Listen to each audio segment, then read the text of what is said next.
When Edie told people Sven was killed by a dragon, she could also have said he was building a dragon-shaped slide that collapsed. She could have, but she didn't.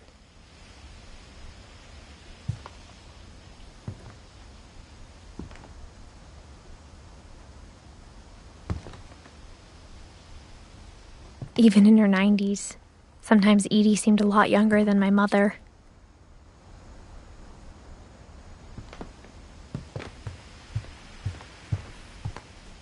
Her room was like a museum.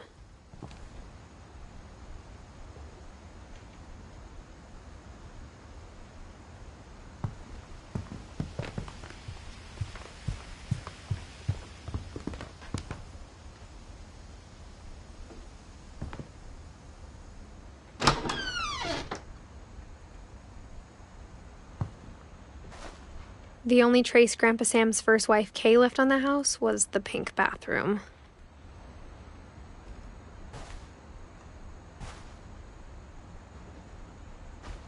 It was a pretty big trace.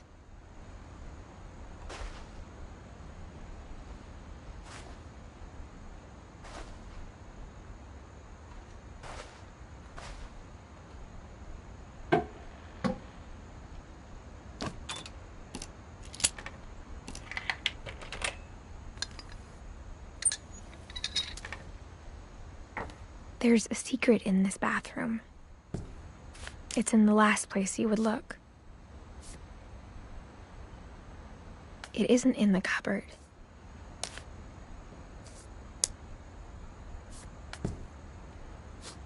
It's hidden in this book.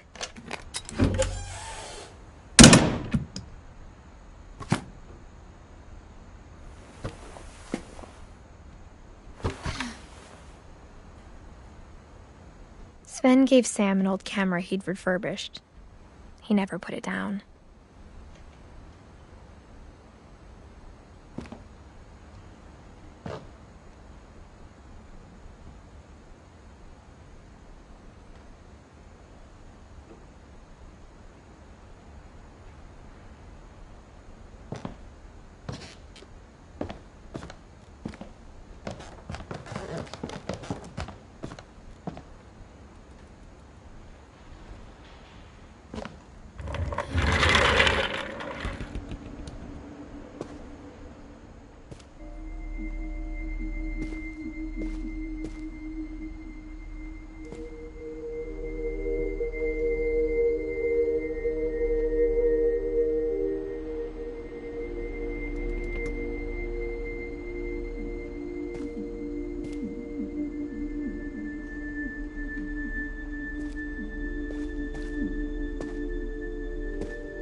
I knew Grandpa Sam had a twin, and that he never talked about him.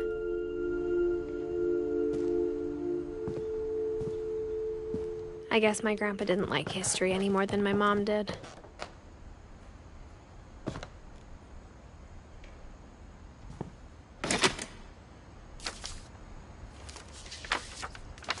How I Want to Remember My Brother by Sam Finch. The thing I remember is that when he made up his mind, that was it.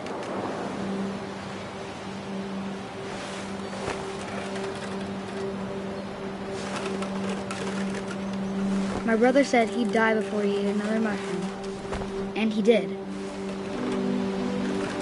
At Barbara's funeral, we swore we'd never be afraid again, and he wasn't. I think Calvin always wanted to fly.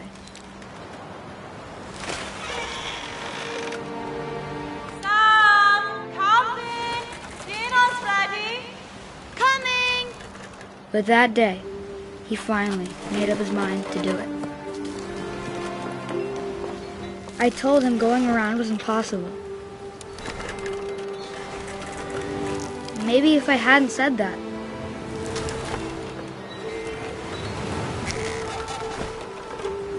Alvin, I'm not gonna tell you again. Maybe if the wind hadn't picked up. Then maybe he'd still be here. but I doubt it. I think he'd already made up his mind. That's what I want to remember about my brother.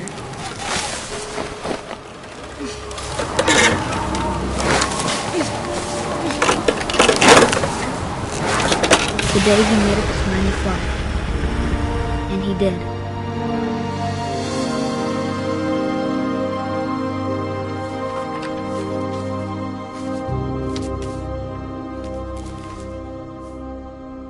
Calvin's story felt strangely familiar.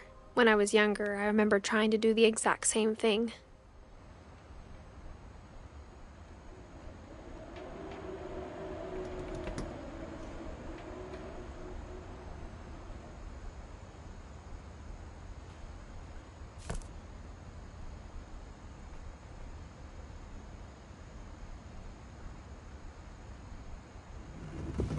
After the funeral, Edie roped off Calvin's half of the room.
The passages were a pretty tight fit. They'd obviously been built for smaller hands and bellies.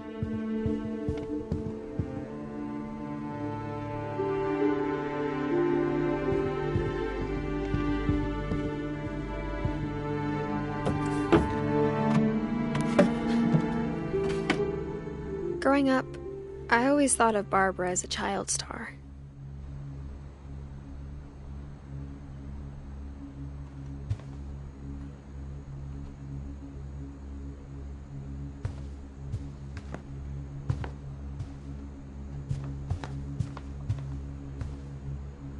I never thought about how hard it must have been for her afterwards.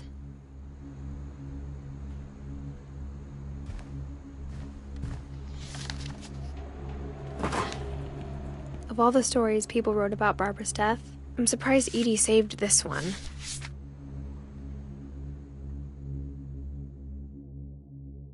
Old Jack here with another ghastly tale inspired by America's most unfortunate family.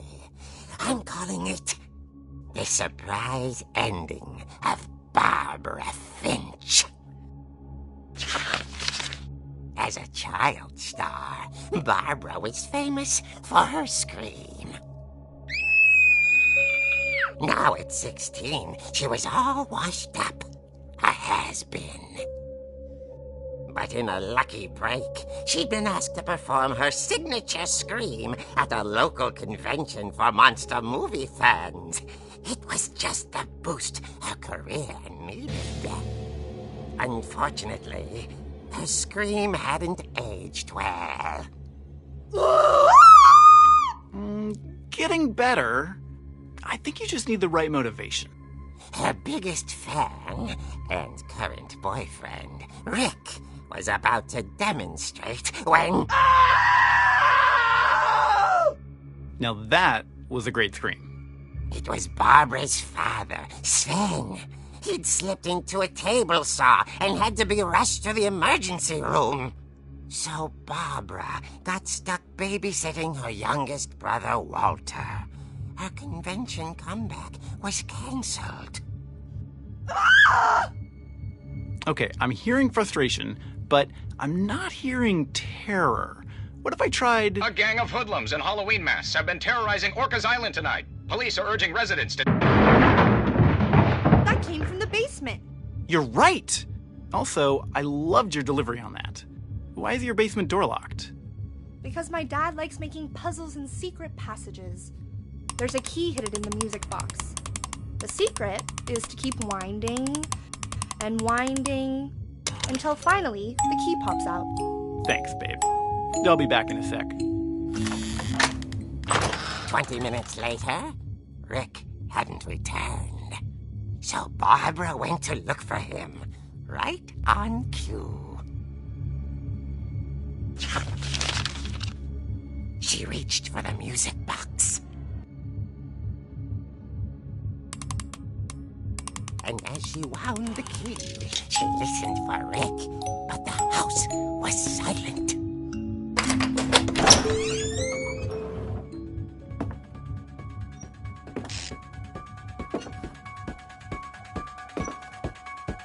She found Rick's crutch and imagined the worst.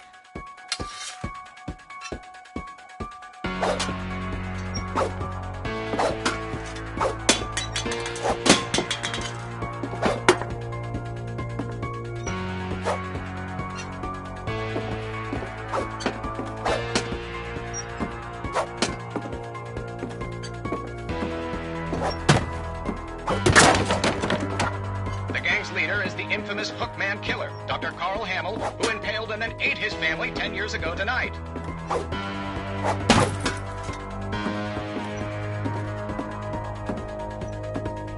The old fridge rattled and grew still. Oh dear!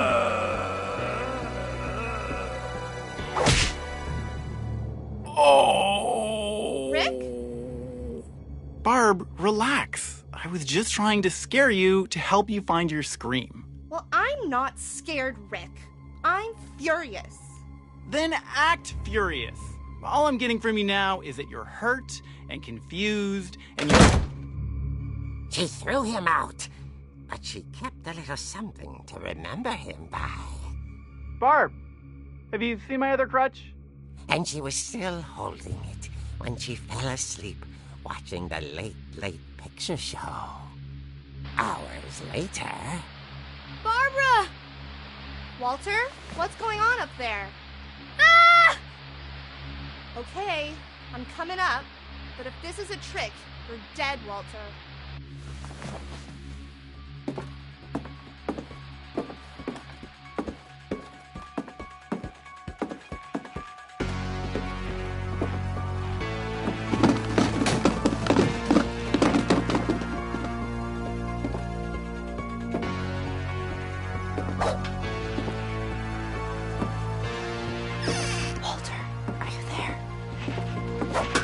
Walter had vanished, but his bedside radio was still on. Orcas Island police describe the man as 6 feet tall, with a steel hook for a hand.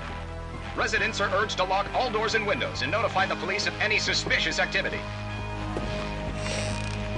Barbara turned, saw the hook man, and was speechless. He was quite smashing. And he was. He couldn't get enough of Barbara. Okay, Barbara, there's gotta be another way out of here. That night, she played her part beautifully.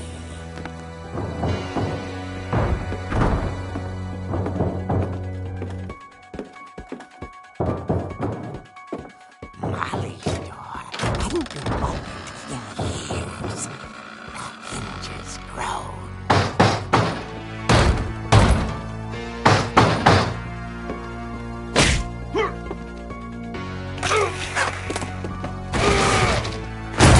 He wasn't moving, but she sensed the story might not be over yet.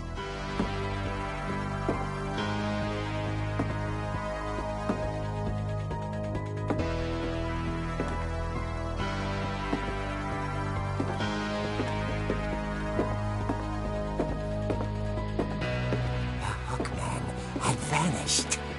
She listened for his breathing, but all she heard was...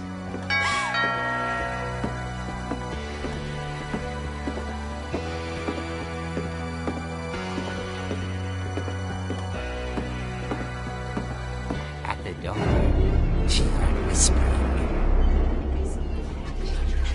It was coming from inside the house.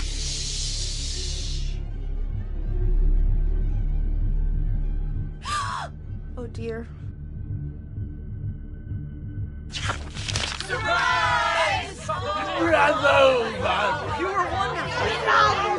The monsters had come to surprise her. For Barbara, it was a dream come true. Then she saw what kind of monsters they were, and she realized what was about to happen. She was going to be famous. And with her final breath, Barbara Finch gave the performance of her life.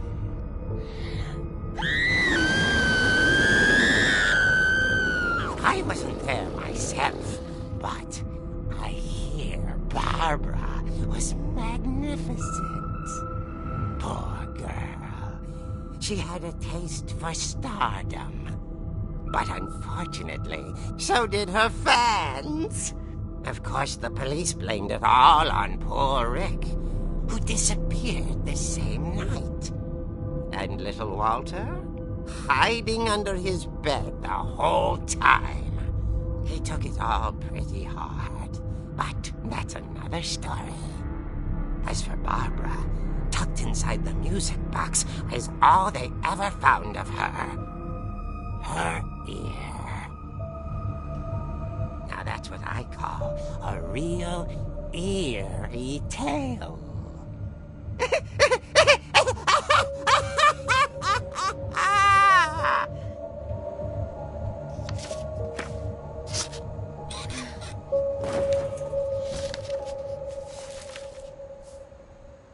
Edie told me all Barbara wanted was to be remembered, as absurd as that comic was. Maybe what Edie saw was a happy ending.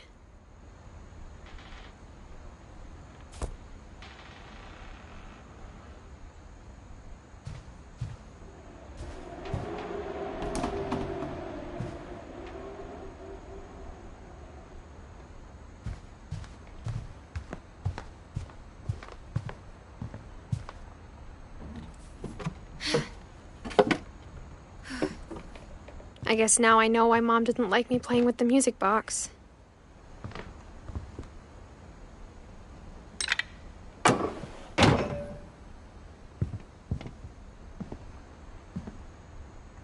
Edie's father, Odin, built the original house. Whenever people ask me about my family, the first thing they always want to know about is Barbara.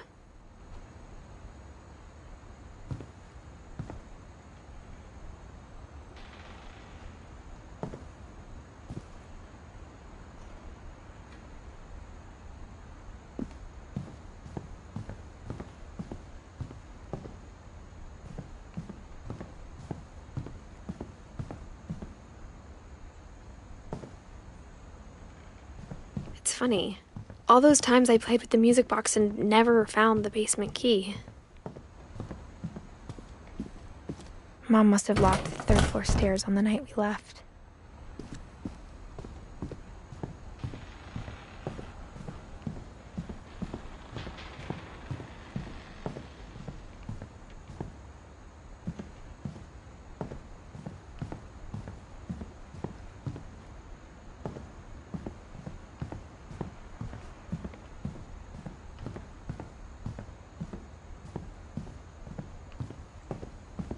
I wonder if that comic was right about there being a key inside the music box near the basement.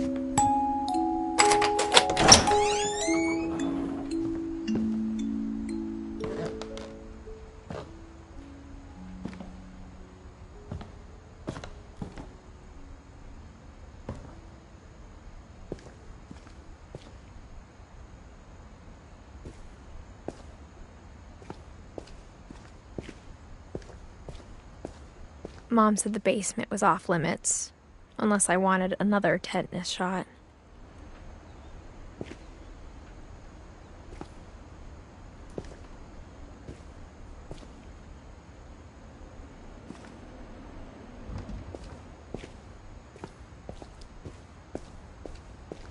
I saw Edie sneak down to the basement once, carrying packages.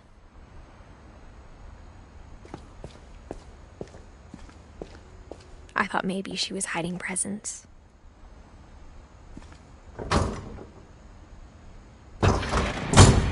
It turned out she was hiding a lot more than that.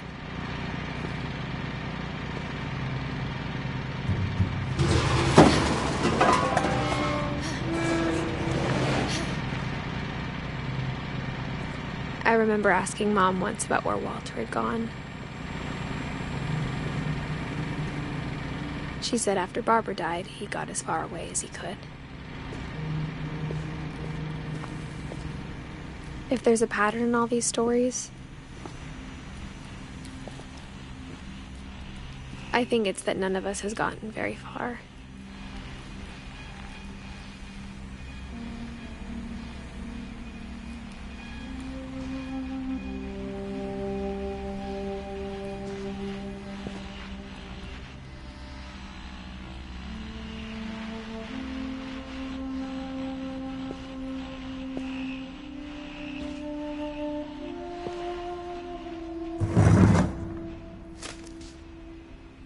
Goodbye, everyone.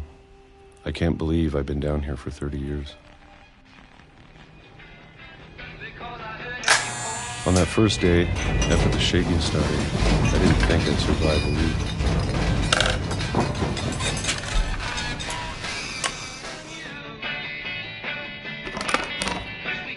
But after a few days, I settled into a routine.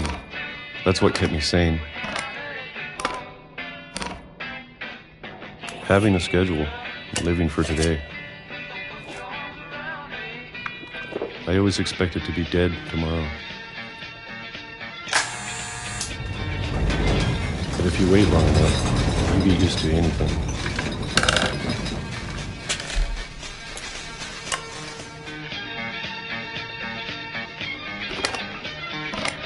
Even a monster on the other side of the door starts to feel normal. Almost friendly.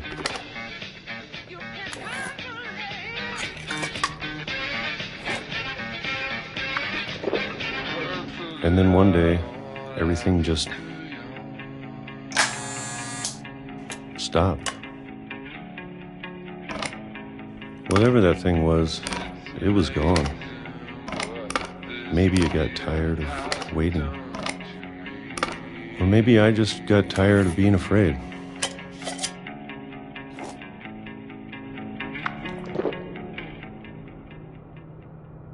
It's been a week now, the longest in 30 years. I'm done waiting. I have to leave while I still can.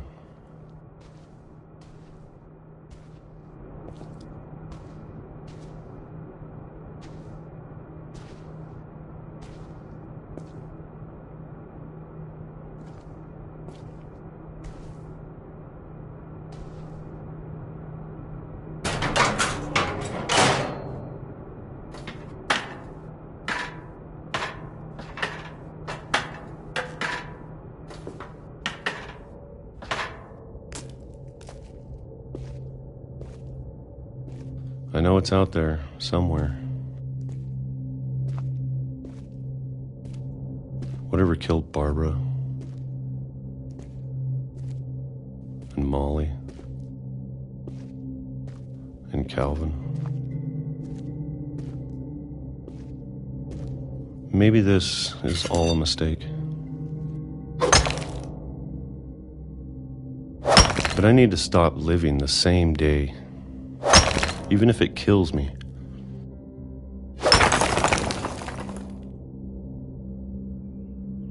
Whatever's out there, I want you to know I'm ready for it. I'm going to appreciate all of it, especially the food. I don't mind if I only have a year left. Or a month. Or a single week. I'd be happy with one more day. I can already imagine the sun on my face.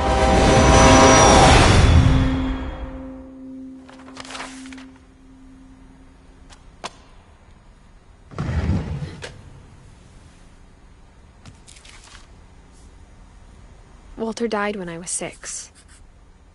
I can't believe my mom never told me he was down here.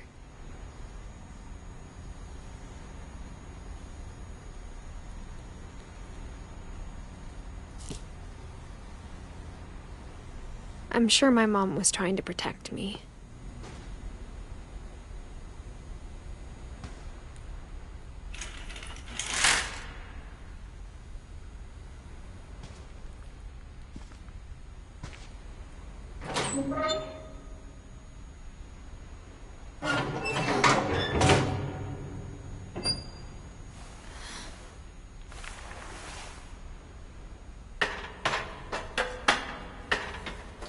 Maybe she was afraid I'd end up like Walter.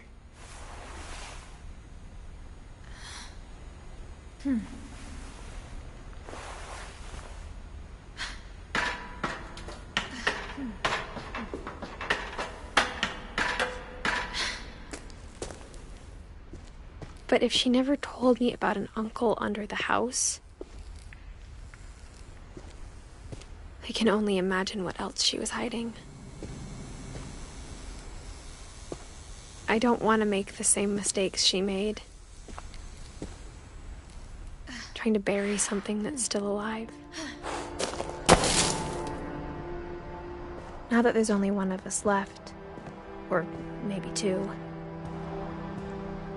I thought it was time I heard the stories for myself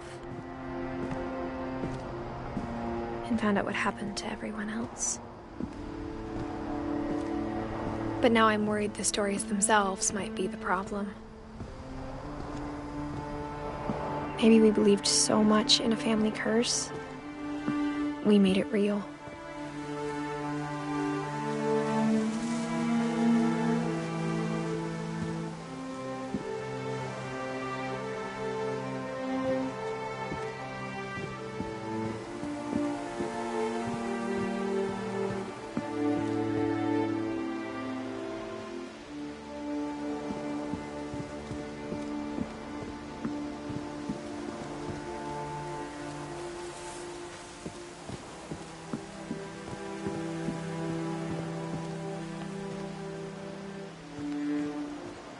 I don't know if I should even be writing this.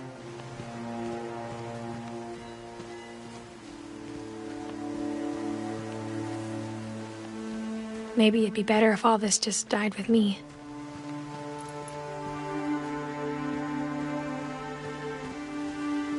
But I thought you should know about your family.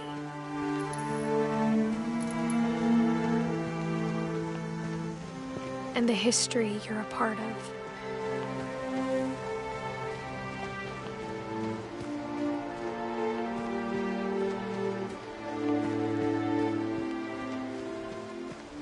Though to be honest, I feel as lost as you probably do right now.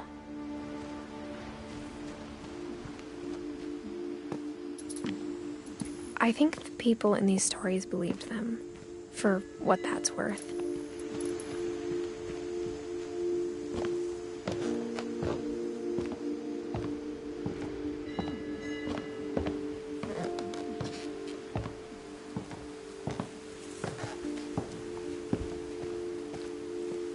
And when you look at the house, it had that history of imagination and stubbornness and madness. Any of it seems possible.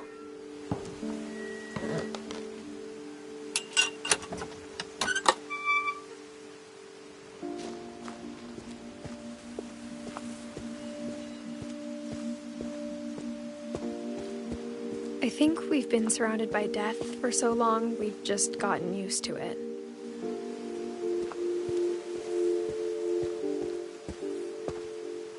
What kind of family finishes building a cemetery before starting the house?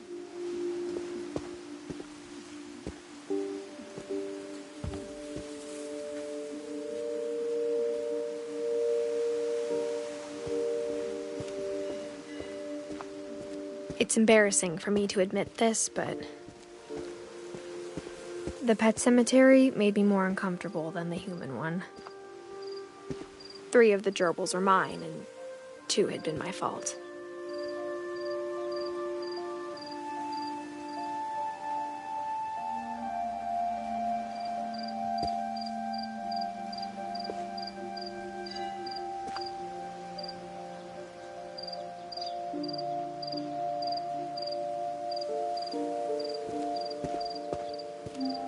Sven built the house, but it was Edie who designed the cemetery.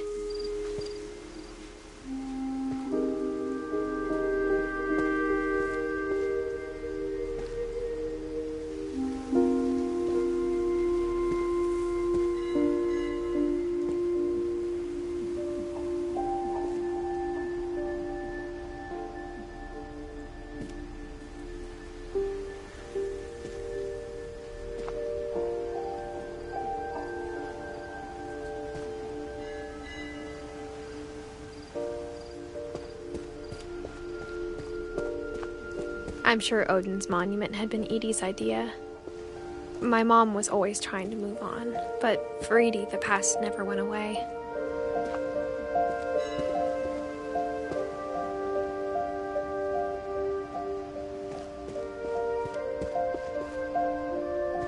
She could see it poking out of the water at low tide.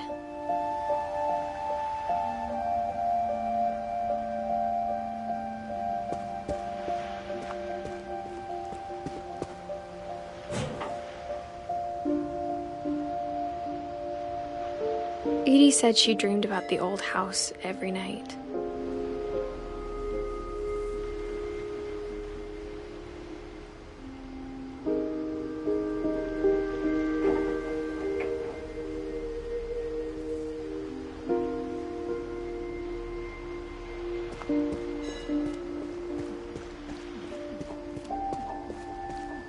Edie's side was always easier for me to understand.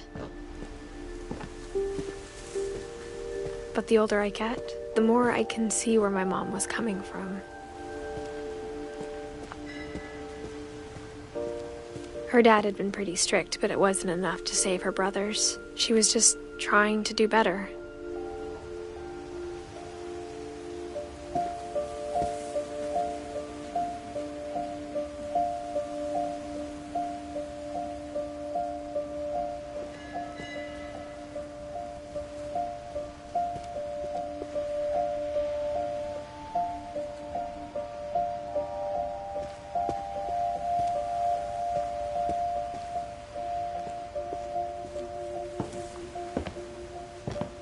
She lost 2 of her brothers, just like I did.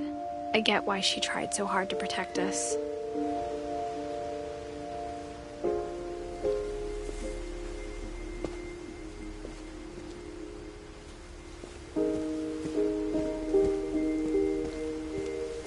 There's so many things I wish I could ask my mom now. Part of me thinks this is what she wanted all along. For me to come back someday and find everything out for myself.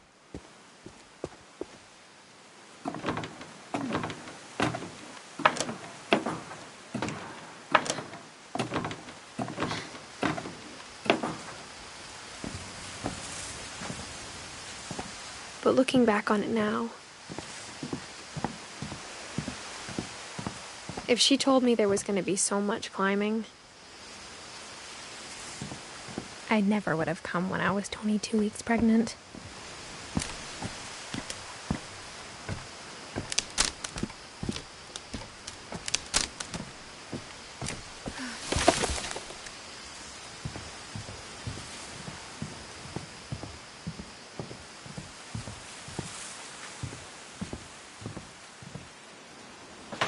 I never met Grandpa Sam, but I think he and my mom had a lot in common.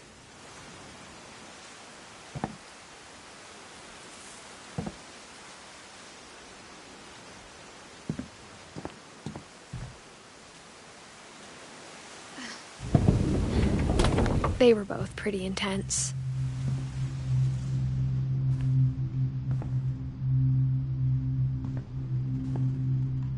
Sam spent his life shooting photos, but Mom said he got nervous being in front of the camera. I guess we're all afraid of something.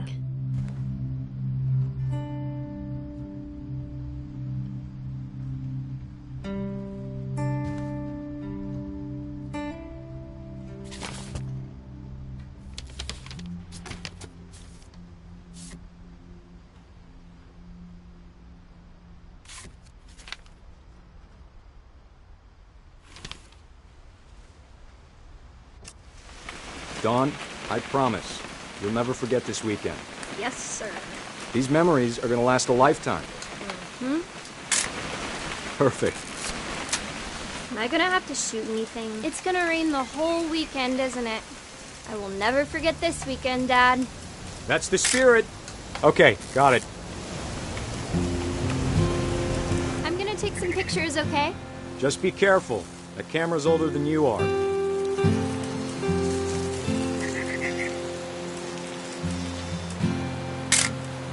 Aw. You're right, Dad. It's starting to clear up. Still freezing, though.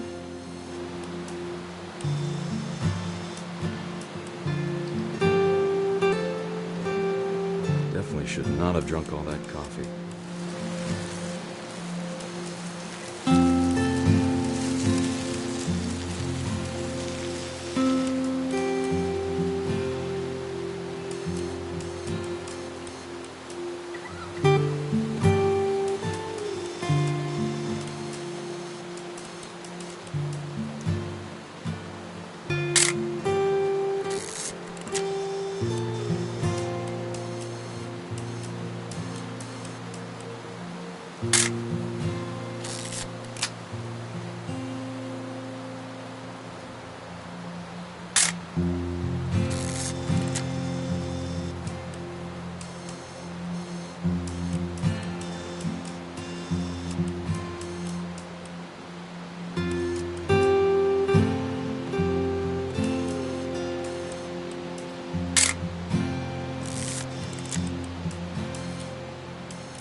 Nothing quite like being outside.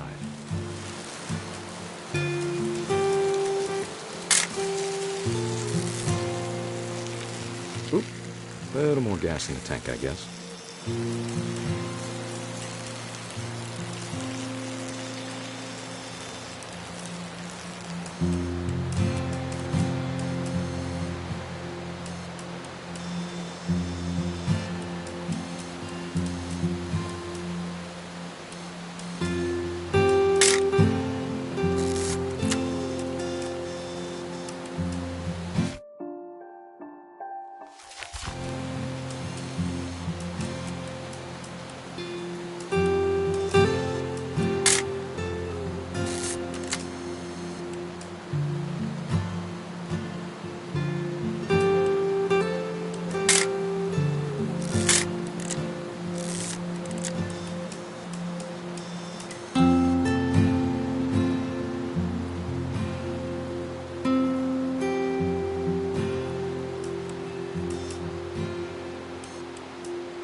Hold still while I take a picture of you.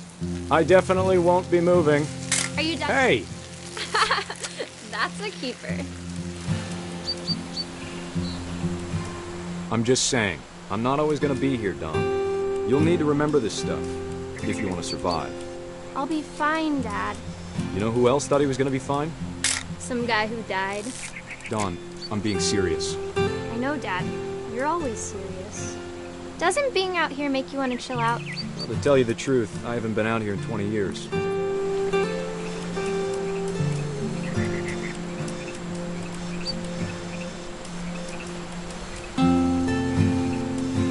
Last time I was with my brother Calvin. Man, that was a great trip. Your grandpa's... Don, don't you think you could find something more interesting to photograph? We found an old logging trail. There were deer everywhere. I bet if I could remember where that trail was, we'd spot a buck for you in no time. Give me a minute to check the map. Dad! Good eyes, Dawn.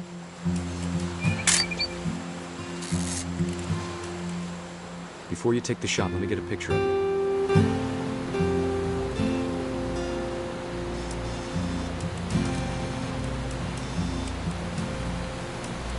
Dad, I...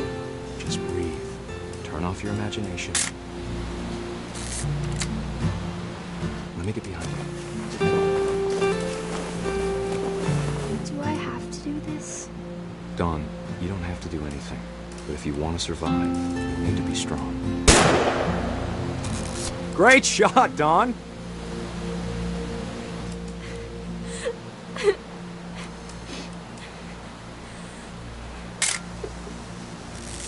I'm proud of you, Dawn. Always remember that, okay?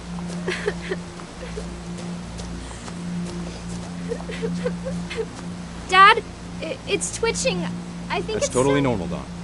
Just focus on the camera. Try not to think about... Dad!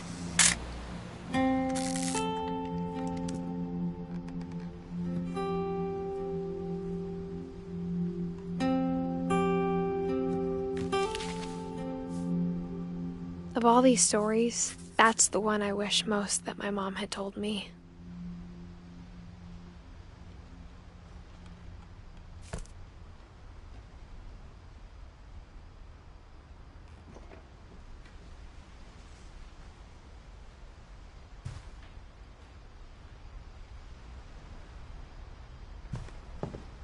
Instead of hiding from death, Sam seemed to go out of his way to meet it.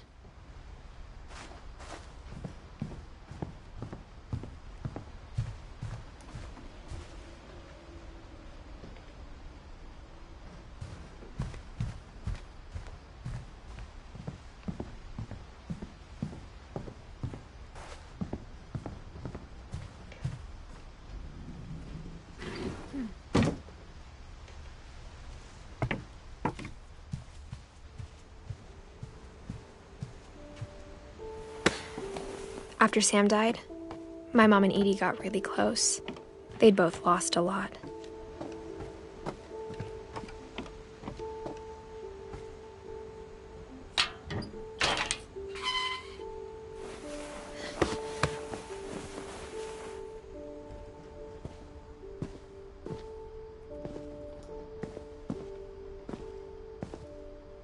I can't imagine my mom ever writing poetry, and yet...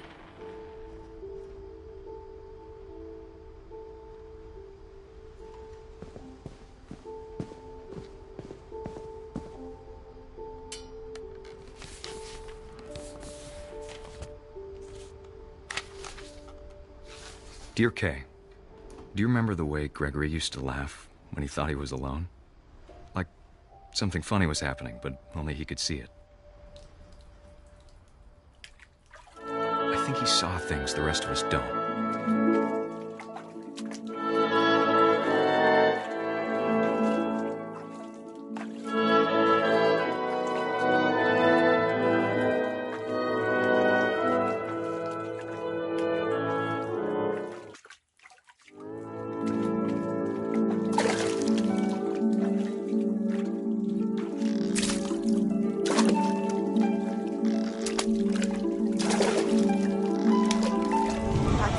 Gregory, it's time to... Hold on, sweetie. Hello? Sam, I told you I don't want to talk right now. I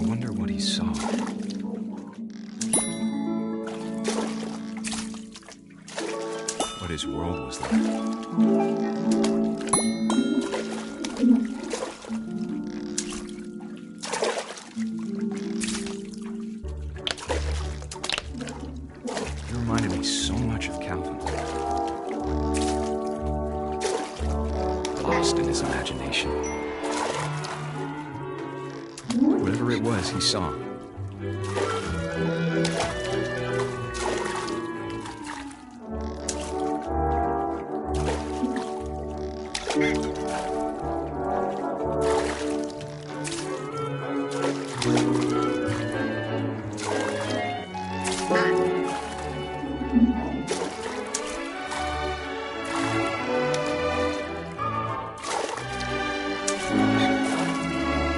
It sure made him happy.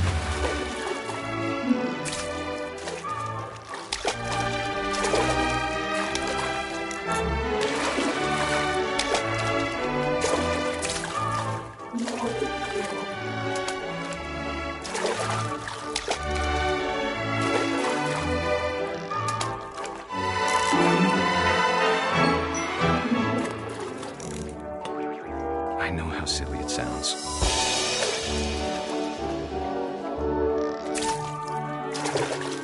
That I worried about a baby being too happy.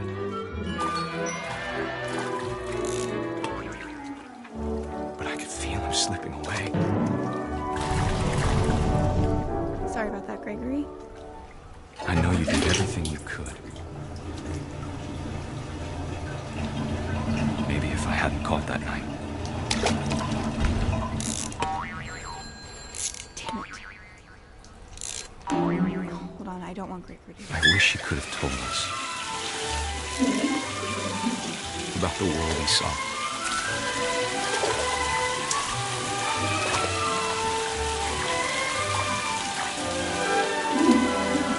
There's so much I don't understand about Gregory, about everything.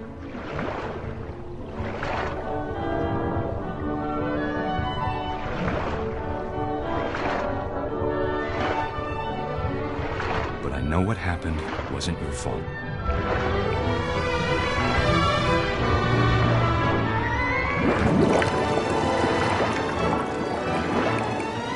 I'm sure he's happy. And he'd want you to be happy too. Good luck, Kay. Love, Sam.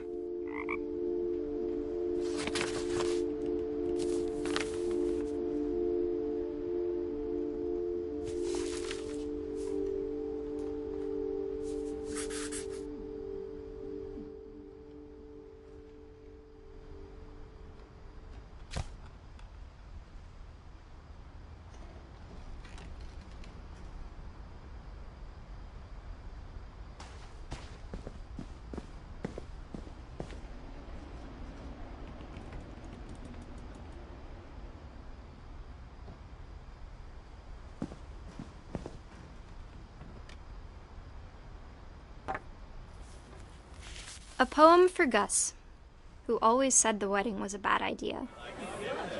Our father never hit us kids, at least not very hard, before the day my brother said with teenage disregard that he'd be dead before he'd see a wedding in our yard.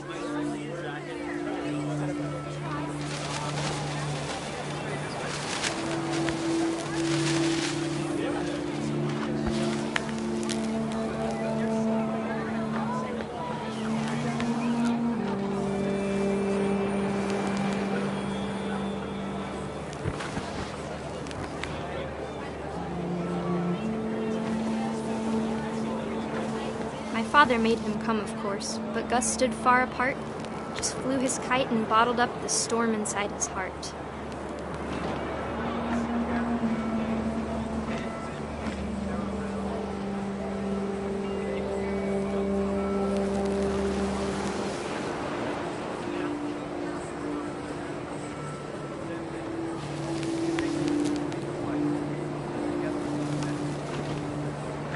I tried to talk him out of it, but though he'd never met her, we don't need a stepmom, were the words that I now pronounce you husband and wife.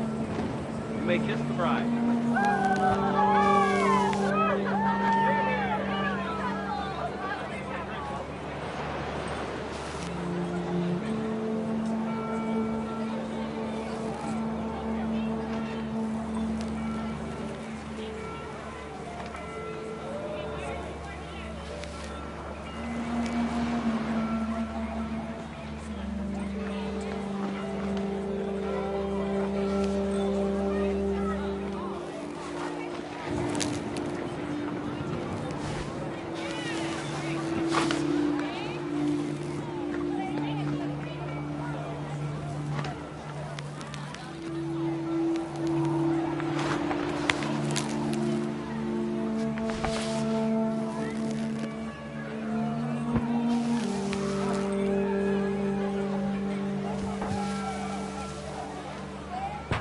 When the time for photos came, Dad ordered him to Come here.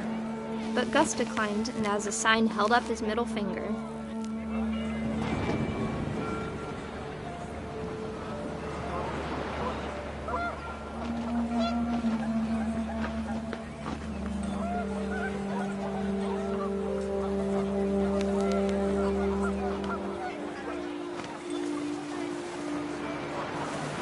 The wind picked up, and panicked geese appeared and quickly went. But all the humans did that day was go inside the tent.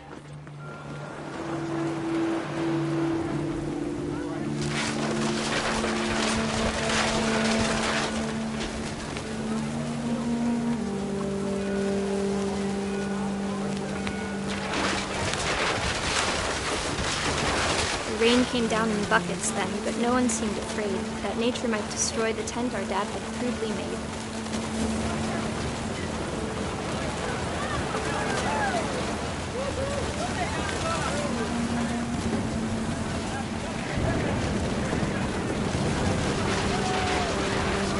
Thunder sounded much too close and full of angry power.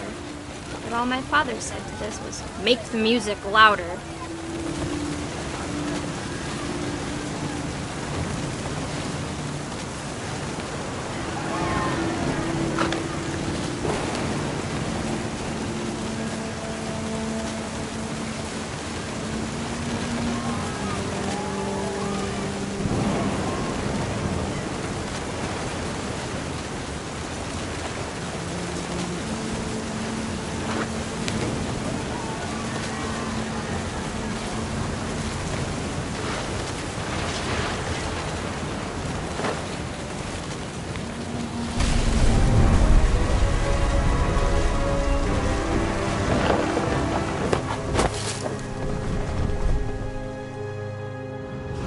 I wish that I could truly say I thought about you on that day. Out there on the beach alone, just you, the wind, the sea, and foam. But I didn't, until we found you.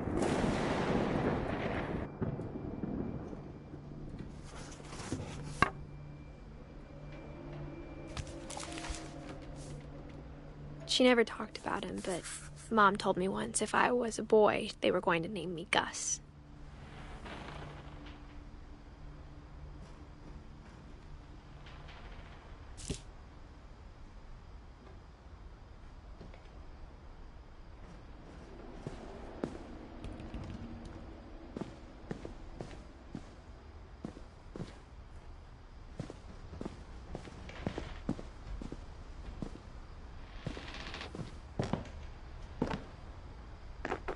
My mom moved up to the loft after her brothers died. At the time, it was as far away as she could get.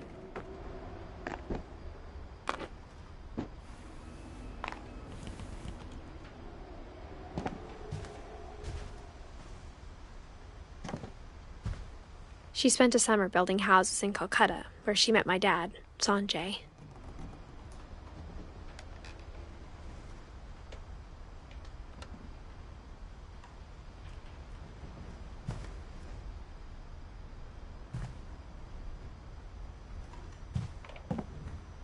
My mom moved to India a week after graduation and got a job teaching English. Louis was born a year later.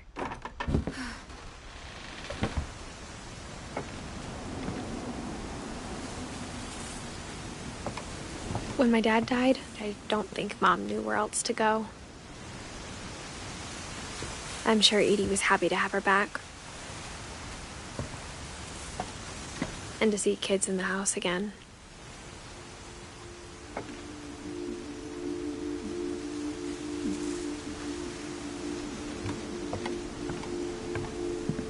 The house had to get a little bigger, but Edie was used to that.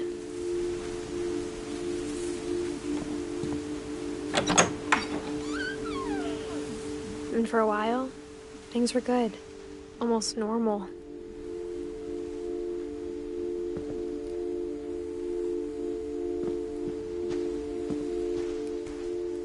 But it didn't last.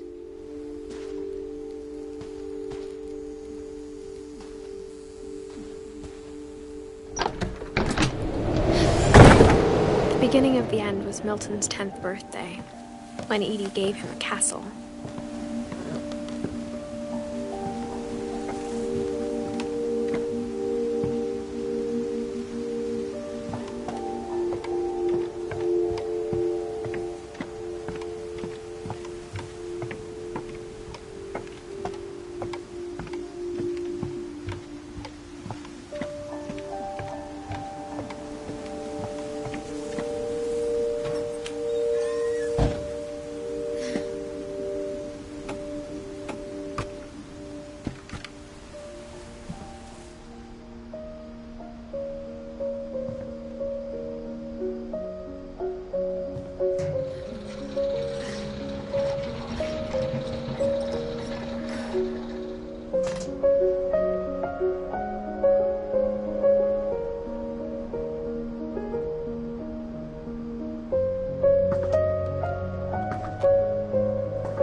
Milton Finch in The Magic Paintbrush.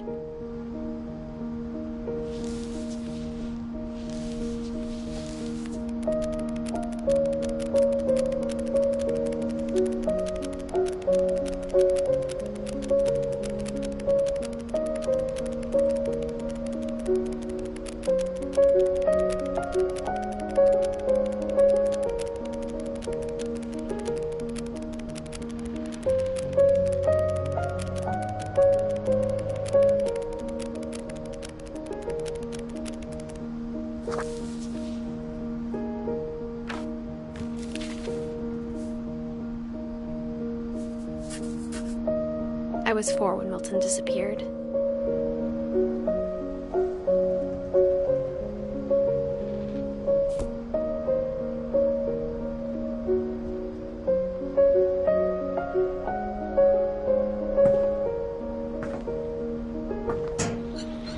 Mom spent months searching for my brother. Then she sealed the doors.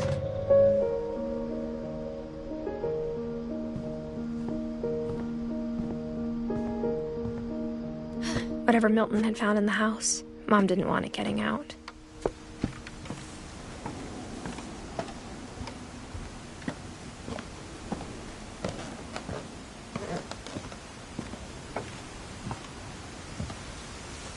Mom definitely blamed Edie, but I think Louis blamed himself.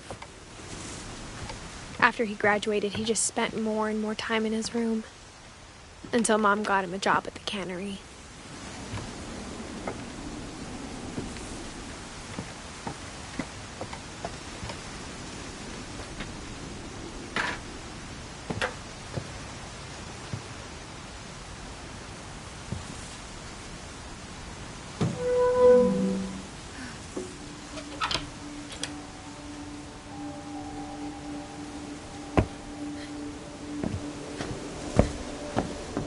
Louis's room smelled very, very familiar.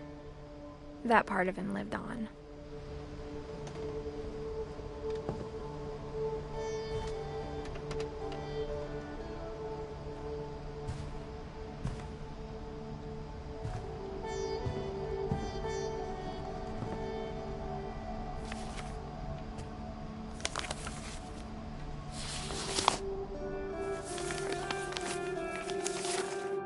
Dear Mrs. Finch, as Louis's psychiatrist, I can understand your desire for an explanation. As I see it, the trouble began in January, shortly after we convinced your son to seek treatment for substance abuse. Newly sober, I believe Louis first noticed the monotony of his daily life.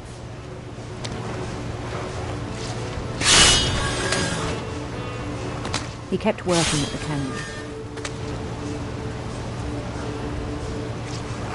But he withdrew part of himself. In our sessions, I saw the same behavior. His mind began to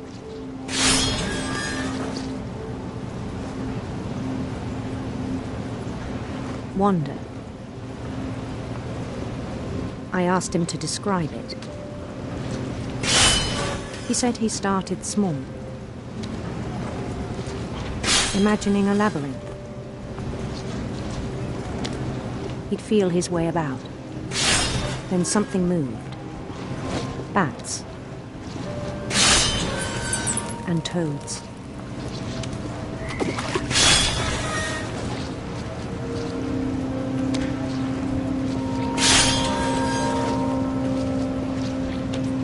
And things that had not names.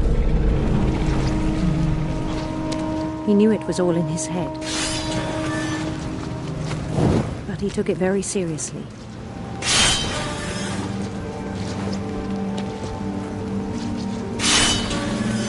I had hoped he'd find himself.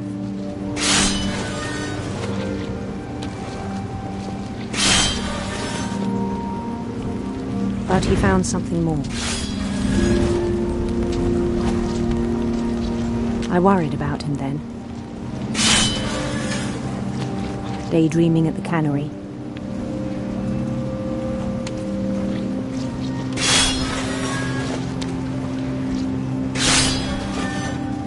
I spoke with his boss. But he said Lewis had become a model employee. Methodical, tireless, focused. Like a whole new Lewis. So I let him go on.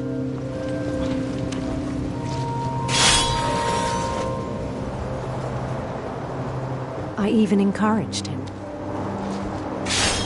It seemed very promising at first. He told me he'd made a new friend.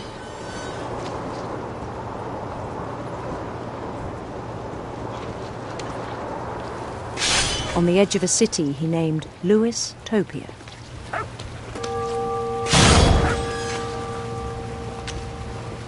He built the city up slowly, brick by brick. Then he made musicians.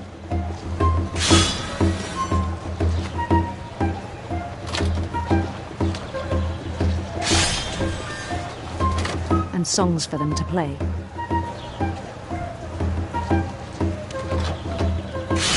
He talked about starting a band.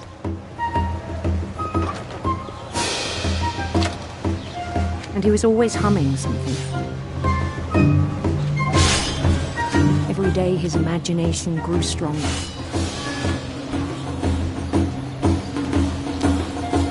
He no longer spoke at the cannery. But his chopping was as reliable as ever.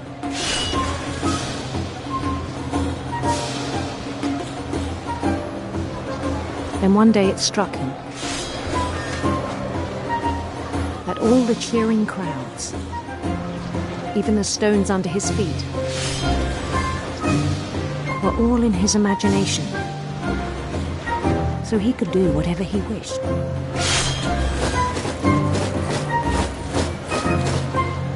He held an election for mayor, and he won. They begged him to stay, but his mind was already wandering. It became a game for him.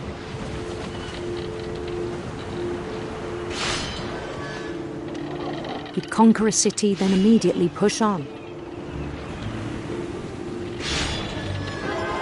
New Louisville.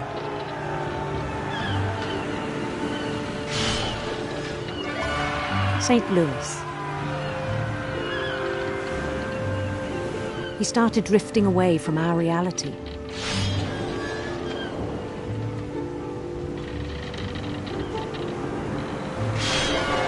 Minneapolis.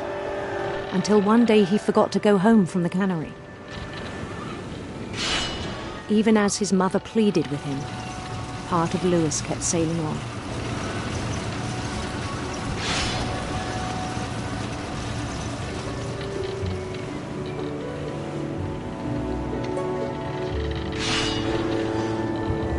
In Lewisburg, he heard rumors of a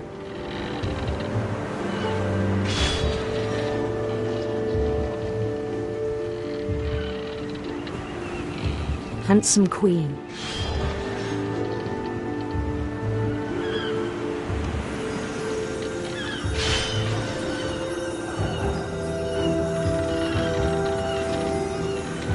The queen was on her own quest for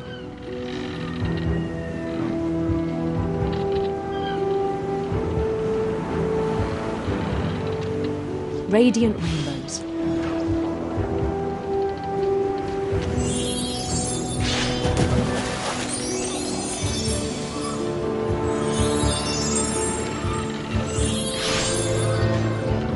He followed the sound of her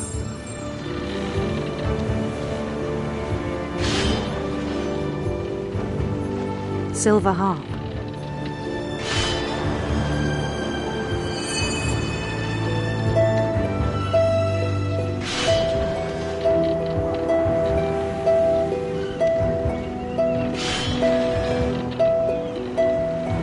His chase led him to a golden palace east of the sun and west of the moon. Even then, his logic remained sound.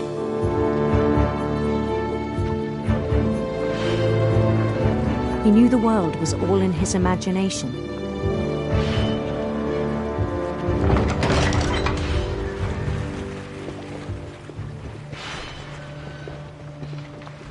But he was so proud of having created it.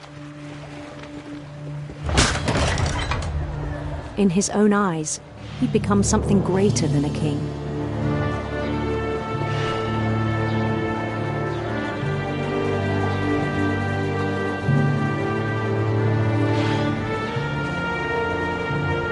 For someone who'd never known success in the real world, I think it was overwhelming.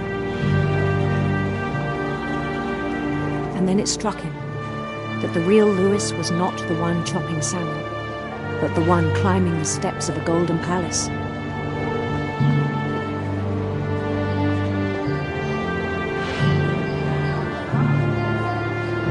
My imagination is as real as my body, he told me.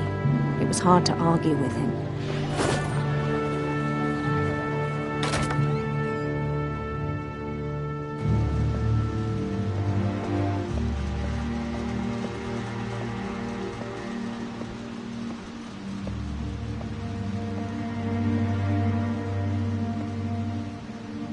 I began to forget the world we know.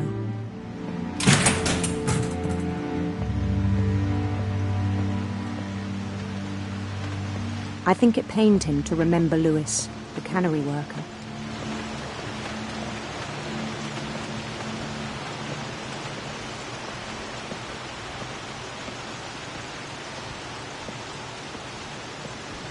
He began to despise the man with a royal contempt.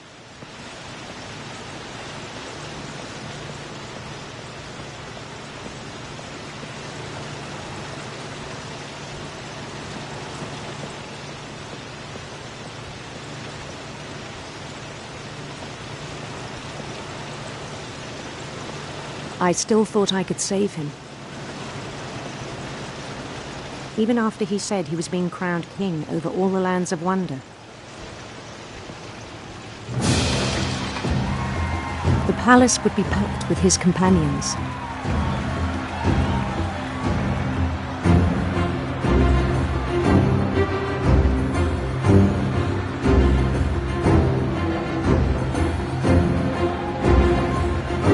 Including the wise Calico who'd insisted on advising him.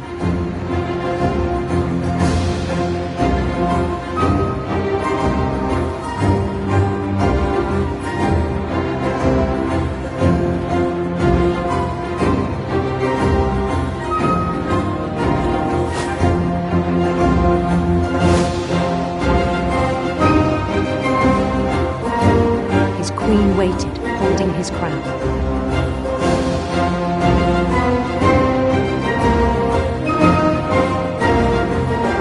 There was only one thing left to do.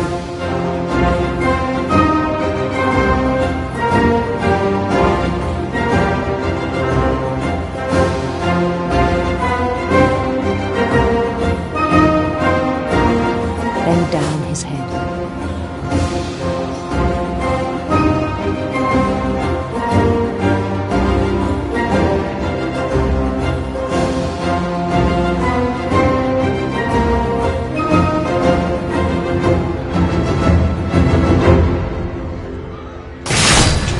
The rest I think you know. Mrs. Finch, your son was a kind man who will be missed by all of us who knew him.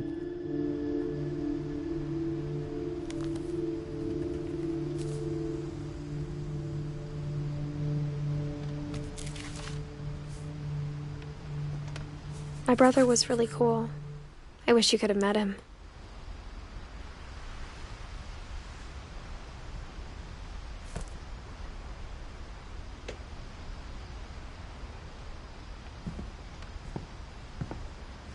He was so proud of being Indian. I think for him, it was a way to be something other than just a Finch.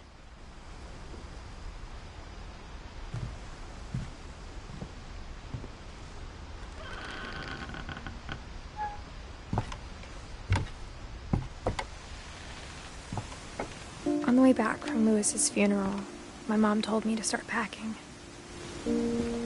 She waited until the day before we left to tell Edie. I'm not sure if she wanted to make it easier or harder.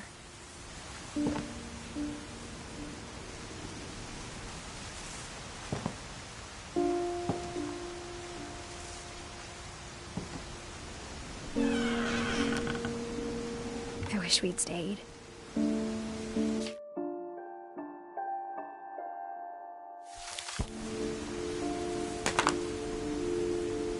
But I understand why we left.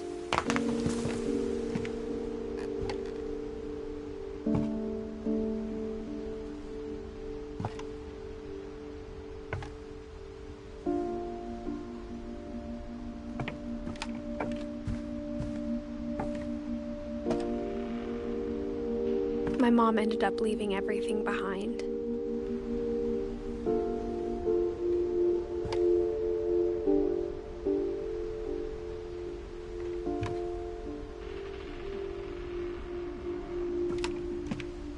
What happened that night had been coming for a long time. Maybe it should have come sooner.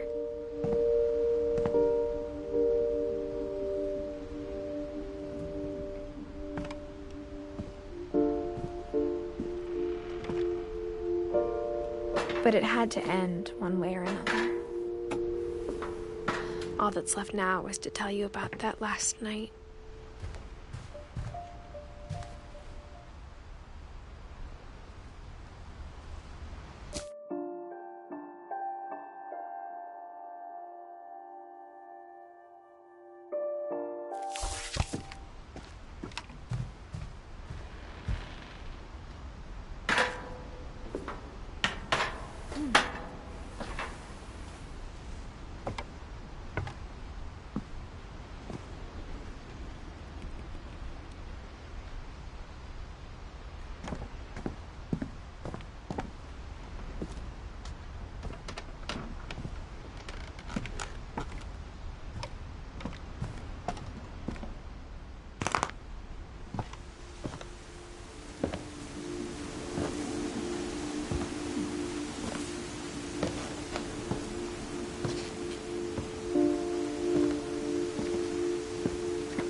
That whole last day, Edie just watched us pack and didn't say a word.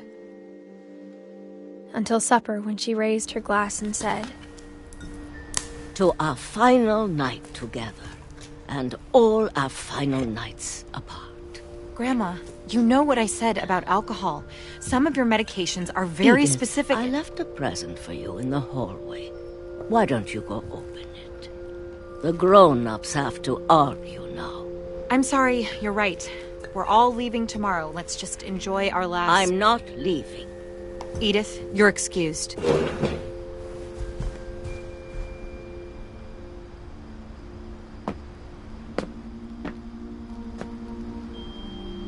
The power had been shut off that morning, but Edie always had plenty of candles.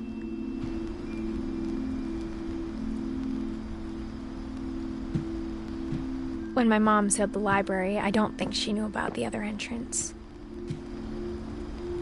Or that Edie had a key to it.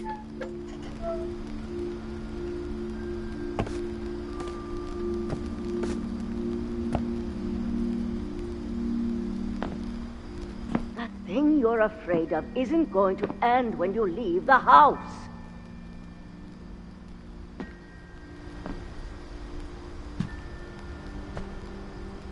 Edith has a right to know these stories. My children are dead because of your stories.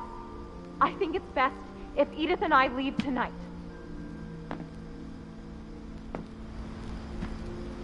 We'll have the nursing home send a van for you in the morning, okay?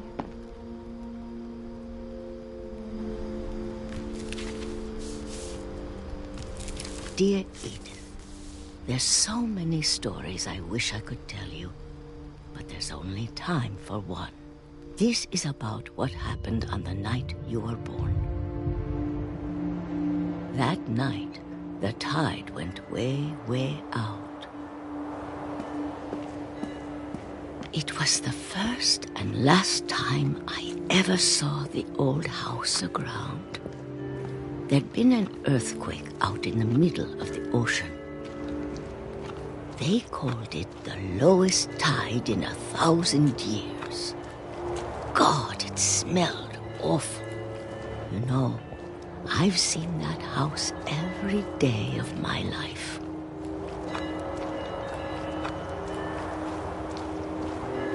But I never thought I'd go back to it. When the fog rolled in, I lost my way.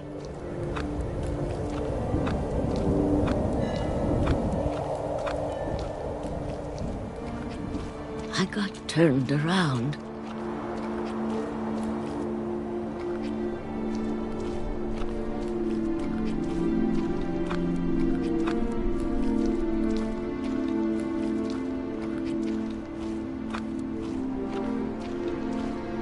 For a while, I wondered.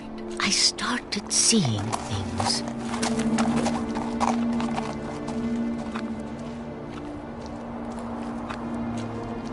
Things I'd forgotten had ever existed.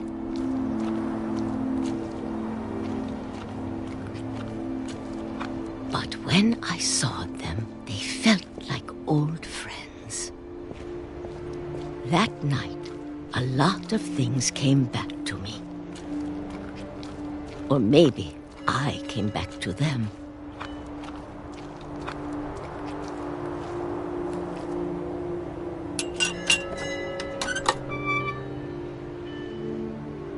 Things I can't explain, but that I need you to try and... Edith, what are you doing in here? It's mine. Edith! Mom, you're gonna rip it! Let go! I kicked and screamed, but Mom dragged me to the car. I never saw Great-Grandma Edie again. The next morning, the van came to pick her up, but she was already gone. After that, we moved around a lot.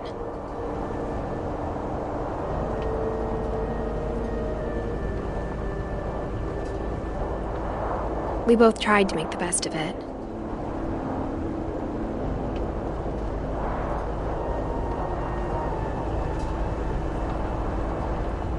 A few years went by.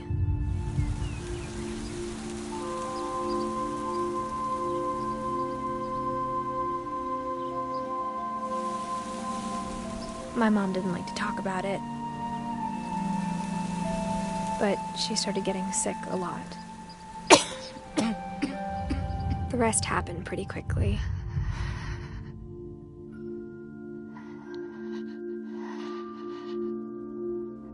She got better for a while, and then she didn't.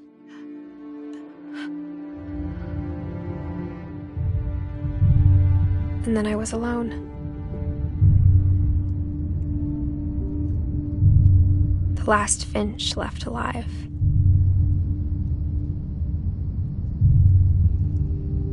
Until I found out about you. I'm still not sure what to tell you about all this. If we lived forever, maybe we'd have time to understand things. But as it is, I think the best we can do is try to open our eyes. And appreciate how strange and brief all of this is.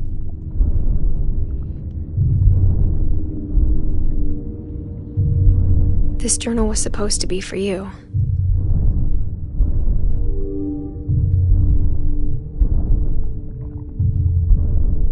But now I hope you'll never see it. I just want to meet you and tell you all these stories myself. But I guess if you're reading this now, things didn't work out that way.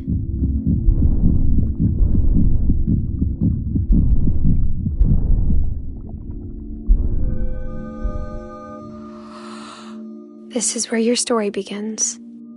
I'm sorry I won't be there to see it. It's a lot to ask, but I don't want you to be sad that I'm gone. I want you to be amazed that any of us ever had a chance to be here at all. Good luck.